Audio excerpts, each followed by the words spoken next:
तुमे माने जानिछ कि अन्य देश अपेक्षा अमेरिका रे प्रत्येक वर्ष बहुत सारा कठिन वर्ज्यवस्तु बाहरी थाए एवं जेहेतु बहुत सारा वर्ज्यवस्तु थाए तेबे ताकू आमे केउठारे रखिबा।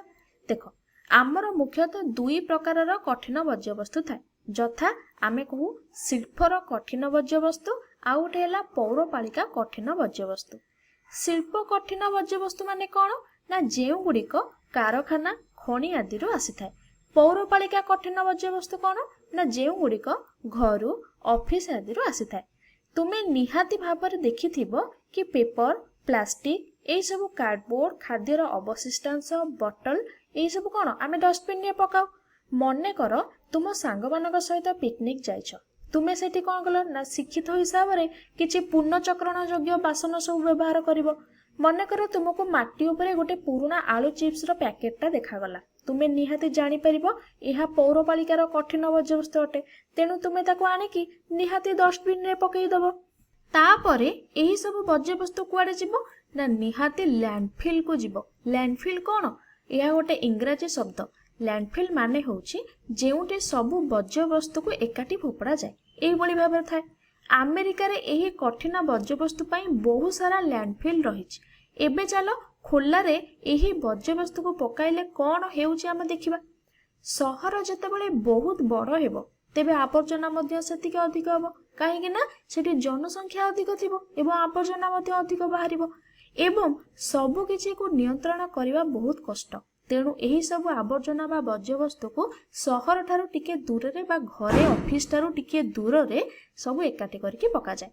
बाहर एपरी पकाइबा द्वारा बहुत असुविधा मध्य होई थाए। एगुड़िक कौन हुअंती ना बेले बेले गंधांती बा स्मेल आसे जोटा कि पाखे रोथिबा लोक मानक पई बा जे व्यक्ति रहुचंदी तांकर मुंड बिंधार कारण होइथाय बा विरक्तिर कारण होइथाय। जेतबेले अलिया सब एमती गदेई कि रहिबो ता देहर बहुत विषाक्त गैस मध्य बाहरिबो एवं गैस गुड़ाक कौन ना आम पई बहुत क्षतिकारक आम शरीर पई बहुत क्षतिकारक होइथाय। आउ गोटे कारण कौन ना निया बेले बेले एही आवर्जना भितर निया लगी जाए। देखो गंध हुए विषाक्त गैस बाहरे आउ निया हुए एवं सेथिरे थिबा जो जल ए सब कौन करे पचे सड़ी के तळ आड़ी की पळेइबो एवं तळु देखिथिबो वर्ज्यवस्तुर तळ आड़ू गोटे पानी भरी अंश बाहरे ताकू लिचेट बोली कुहा जाए। लिचएट ताको कुहा जाए। लिचेट माने कौन ना आमे ताको जला रस बोली मध्य ओडिया रे कहिथाउ। अलियार जो वर्ज्यवस्तु पची सड़ी जो पानीटा बाहरे ताको लिचेट कुहा जाए इंग्राजी रे। एइटा होचे गोटे इंग्राजी शब्द।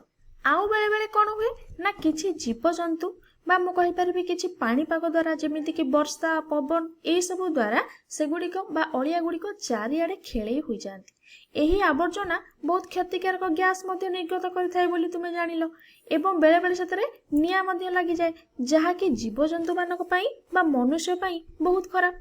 जेतेबेले वर्षा हुए ताहले एगुड़ाक सब गति होइके रहिथिया वर्ज्यवस्तु उपरे पड़े एवं बहुत सारा विषाक्त जिनिस जेपरि कि धातु एगुड़ा सब बा किछि मेडिसिन बा औषध ए सब त कौन हुए ना माटी भितर।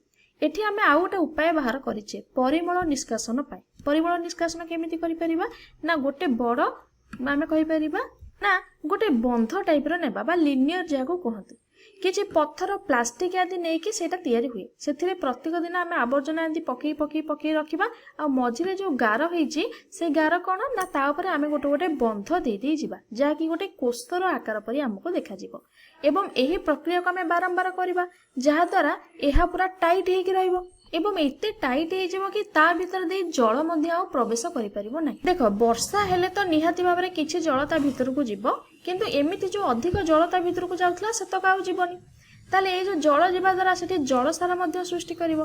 किछि जगह रे दुईटी स्तर विशिष्ट बंध दिया जाए बा जो लाइनर आमे कुहे सेटा दिया जाए। जदि तुमे सही लैंडफिल भीतर को जीवो निश्वास नै परिवो नै काई कहिलो सेठी बहुत स्मेल होती। ताले एठी हमर जो विघटन हुए दुईटा प्रक्रिया रे हुए गोटे हला वायु अपजीवी विघटन जहा अम्लजान रो अनुपस्थिति रे हुए एवं वायु उपजीवी विघटन हुए जहा कि अम्लजान रो उपस्थिति रे हुए। देखो जो आमे जो देखैले सेठी एमिति टाइट हे कि अलिया गुड़ाक थाए कि ता भीतर अम्लजान बुली पारे नाही तेणु आमे ताको वायु अपजीवी बोली कहिथाउ। किंतु अम्लजान थाए किंतु एते मात्रा रे भी न थाए बहुत कम मात्रा रे थाए एवं वायु अपजीवी विघटन बोली आमे सेति पई आमे कहले बा अम्लजान रो अनुपस्थिति रे होउची बोली कहले सेठी विघटन। କିନ୍ତୁ ଅମ୍ଳଜାନର ଉପସ୍ଥିତି ରହିଲେ ତାକୁ ବାୟୁ ଉପଜୀବୀ ବୋଲି କହିବା, ଯେଉଁଥିରେ ବହୁ ସାରା ଅଣୁଜୀବ ମଧ୍ୟ ନିୟୋଜିତ ହୁଅନ୍ତି ଏବଂ ସେମାନଙ୍କୁ ବଞ୍ଚିବା ପାଇଁ ଅମ୍ଳଜାନ ଦରକାର। କିନ୍ତୁ ବାୟୁ ଅପଜୀବୀ ବିଘଟନରେ ବହୁତ କମ୍ ଅଣୁଜୀବ ଥାଆନ୍ତି ଯେଉଁମାନଙ୍କୁ ଅମ୍ଳଜାନ ଦରକାର ପଡ଼େ ନାହିଁ।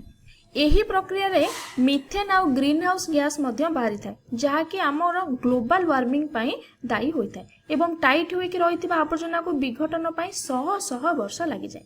ଏହିସବୁ ହେଉଛି ପରିମଳ ନିଷ୍କାସନର ଭଲ ଆଉ ଖରାପ ଗୁଣ। କ'ଣ ହେଲା ନା ଯଦି ଆମେ ବହି ନିଷ୍କାସନ ସହିତ ପରିମଳ ନିଷ୍କାସନକୁ ତୁଳନା କରିବା ତେବେ କ'ଣ ମିଳିଲା? ପରିମଳ ନିଷ୍କାସନରେ ଅଧିକ ଗନ୍ଧ ବାହାରକୁ ହୁଏ ନାହିଁ, ସହଜରେ ନିଆଁ ଲାଗେ ନାହିଁ। ଯେହେତୁ ଏଠାରେ ଆବର୍ଜନା ଘୋଡ଼େଇ ହେଇକି ଥାଏ, ଜୀବଜନ୍ତୁ ବା ପାଣିପାଗ ଏହାକୁ ପ୍ରଭାବିତ କରିପାରନ୍ତି ନାହିଁ। ଜଳସାର ବା ଲିଚେଟ୍ ଯାହାକୁ କହେ ତାହା ବାହାରେ ନାହିଁ। ତାହେଲେ ଏଠିରେ ବାୟୁ ଅପଜୀବୀ ବିଘଟନ ହୋଇଥାଏ, ଯାହାଦ୍ୱାରା ମିଥେନ୍ ଏବଂ ଗ୍ରୀନ୍ ହାଉସ୍ ଗ୍ୟାସ୍ ବାହାରେ। କିଛି ପରିମଳ ନିଷ୍କାସନରେ ଏହି ମିଥେନ୍କୁ ଅବଶୋଷଣ କରିଥାଏ, ଯେଉଁଥିରୁ କି ଆମେ ତାକୁ ଜାଳିକି ସେଥିରୁ ବିଦ୍ୟୁତ ଶକ୍ତି ମଧ୍ୟ ଆମେ ବାହାର କରିଥାଉ। ଏହା 60%ରୁ 90% ମିଥେନ୍କୁ ଅବଶୋଷଣ କରିଥାଏ। କିନ୍ତୁ ଏହି ପରିମଳ ନିଷ୍କାସନ ପାଇଁ ବହୁତ ଅର୍ଥ ଆବଶ୍ୟକ।